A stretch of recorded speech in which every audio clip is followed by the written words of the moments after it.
चलते हैं, अब बारी आई है ऐसे व्यक्तित्व की जिन्हें इस कार्यक्रम में स्पेशल निमंत्रित किया गया है। गुजरात की उस धरती की बात चलती है तो गिरनार जी हमें सबको याद आता है। और गिरनार जी बताना, हम ग्रुप में तो बात कर लेते हैं, अपने आप में बात करते हैं कि यार ये क्या हो रहा है, कैसे हो रहा है, लेकिन ऐसे व्यक्तित्व को अब मैं बुलाना चाहता हूं जिन्होंने गिरनार जी के लिए अगर जीवन समर्पित कर दिया जैन समाज के लिए तो कोई आश्चर्य की बात नहीं है। क्या क्या नहीं देखा।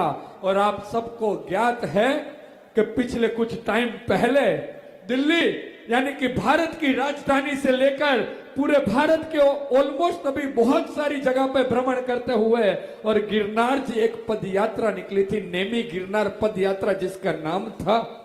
और विश्व जैन संगठन के प्रमुख और जिन्होंने उस नेमी गिरनार पद यात्रा में दिल्ली से लेकर पूरे गिरनार तक पैदल यात्रा निकली थी कि गिरनार तीर्थ जैनों का है और जैनों का रहेगा, उस भावना को लेकर जो निकले थे ऐसे बड़े ही आदरणीय, बड़े सम्मान्य श्रीमान संजय जी जैन से मैं निवेदन करता हूं कि आप आएंगे सर और आपका स्वागत करते हैं। देखिए हम सबको इनके सम्मान में इतनी तालियां बजानी है क्योंकि गिरनार के लिए इन्होंने जो किया है वो अकल्पनीय है। उनके सम्मान में एक बार जोरदार जोरदार जोरदार तालियां।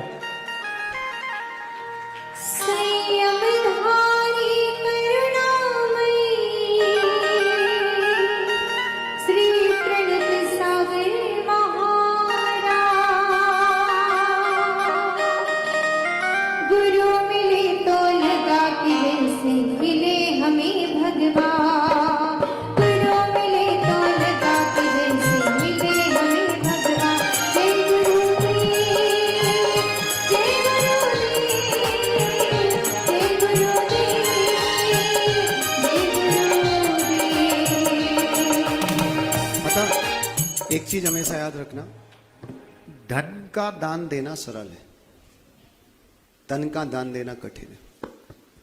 पर्यूषण में शांति धारा में लाखों रुपए की बोली ली, याद रखना उपास करने वाले कितने थे, समझे?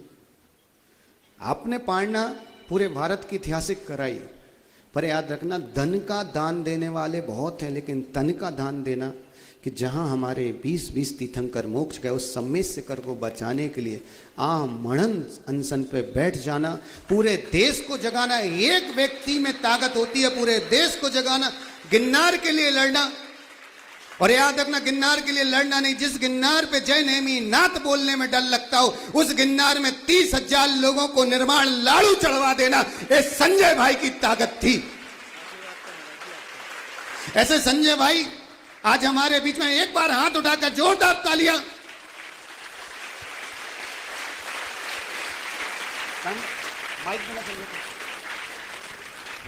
आइए वो अपनी भावना रख रहे हैं श्रीमान संजय भाई।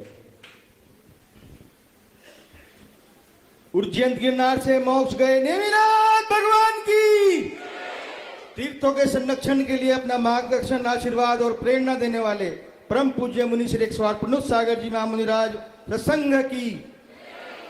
सर्वप्रथम तो मैं पूज्य मुनि श्री के चरणों में कोटिश वंदन करता हूं कि आज के इस दीक्षा दिवस पर मैं यहाँ पर उपस्थित हो पाया और आपके दर्शन का सौभाग्य मिला। इस मिनी भारत में उज्जैन धर्म नगरी में आज देख सकते हैं कि पूरे देश से हम लोग सब यहाँ पर आए हैं और विशेष रूप से गोदा जी परिवार को भी धन्यवाद देना चाहता हूँ कि आपने बहुत बड़ा आयोजन किया इंदौर में। और मुझे आशा थी कि परम पूज्य आचार्य श्री का शायद इंदौर के बाद वो गिरनार जी की ओर जाएं, लेकिन ऐसा शायद संभव नहीं हो पाया। मुझे ऐसी सूचना मिली थी।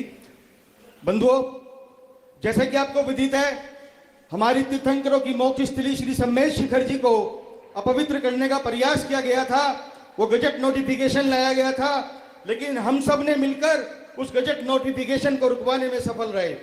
लेकिन बंधुओं, वो लड़ाई अभी रुकी नहीं है क्योंकि वहां पर कोई प्रोटोकॉल नहीं है। वहां यात्रियों का पंजीकरण नहीं होता, वहां यात्रियों की कोई चेकिंग नहीं होती, वहां पर कोई ड्रोन नहीं उड़ते, वहां कोई व्यवस्था नहीं है, वहां पेड़ों का अवैध रूप से कटान किया जा रहा है, वो पूरे जैन समाज को कभी स्वीकार नहीं है। और अभी आपने देखा होगा कुछ दिन पहले वहां की विधानसभा में एक स्थानीय लोकल एक जो विधायक थे उन्होंने बोला है उस पर्वतराज पर किसी राजनेता की मूर्तियां लगेंगी। बंधुओ, हम मर जाएंगे लेकिन अपने तीर्थ राज पर ऐसी कोई गतिविधि नहीं होने देंगे, ये निश्चित है, क्योंकि हम रहे ना रहे हमारे तीर्थ सुरक्षित रहने चाहिए।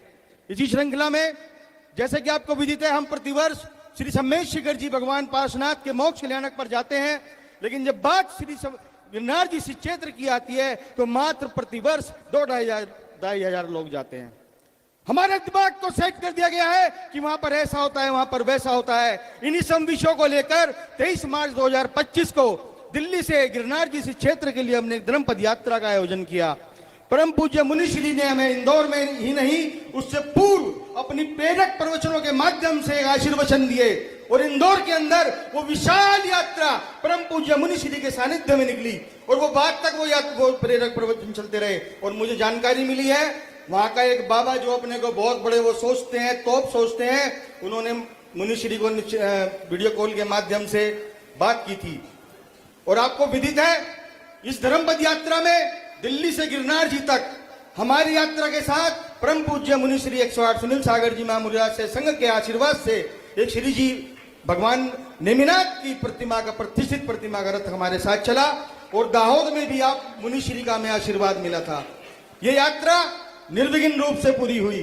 होने को तो बोझ कुछ होना था, लेकिन जब हम अपनी प्राणों की परवाह अगर नहीं करेंगे तो निश्चित रूप से हम तीर्थों को बचा पाएंगे। 1 जुलाई 2025 को वह धर्मपद यात्रा निर्विघ्न रूप से श्री गिरनार जी श्री क्षेत्र पहुंची। यद्यपि सोशल मीडिया के माध्यम से बहुत कुछ बोला गया, लेकिन मैं धन्यवाद और साधुवाद देना चाहता हूं पूरे देश के जैन समाज को, जहां से पूरे देश से लगभग 25 से 30 हजार लोगों ने जैन समाज के इतिहास में पहली बार उस पर्वतराज पर जय नेमिनाथ जय गिरनार का नारा लगाया। और आगामी मैं आपको बता दूं कि आने वाले 20 जुलाई 2026 को भगवान नेमिनाथ का पुनः मोक्ष कल्याणक आने वाला है और हमने उसके लिए अभी से ही तैयारी शुरू कर दी है। भिंड से 22 बसों की घोषणा हो चुकी है। इस बार हमारा लक्ष्य है 1 लाख प्लस पार, लेकिन उसके लिए धर्म नगरी उज्जैन और पूरे देश से जो यहाँ पर लोग आए हैं मैं उनसे हाथ जोड़कर विनती करता हूं आप अधिक से अधिक संख्या में गिरनार जी क्षेत्र पहुंचे। विशेष दिनों में वहां पर अवश्य जाएं, लेकिन भगवान नेमिनाथ के मोक्ष कल्याणक पर अवश्य पहुंचे, क्योंकि हमारे बाद हमारे आने वाली पीढ़ियां वहां पर निर्विघ्न रूप से दर्शन करें। इसके लिए आपको जाना बहुत आवश्यक है। और मैं एक निवेदन और करूंगा, यदि आप नहीं जा सकते तो अपनी उस राशि से अपने किसी सहधर्मी जिसको आर्थिक रूप से सक्षम ना हो उसको वहां पर उस वंदना के लिए अवश्य भेजें। मैं पुनः चातुर्मास समिति को धन्यवाद देता हूं। जय जिनेन्द्र। और इस बार तो क्या था, हम इंदौर में थे, मध्य प्रदेश में थे, और अगली बार जब करेंगे गुजरात में होंगे तब तो हम गुजरात में। और याद रखना, हमेशा याद रखना, नेमी हम आएंगे लाड़ू ये याद रखना। बहुत बहुत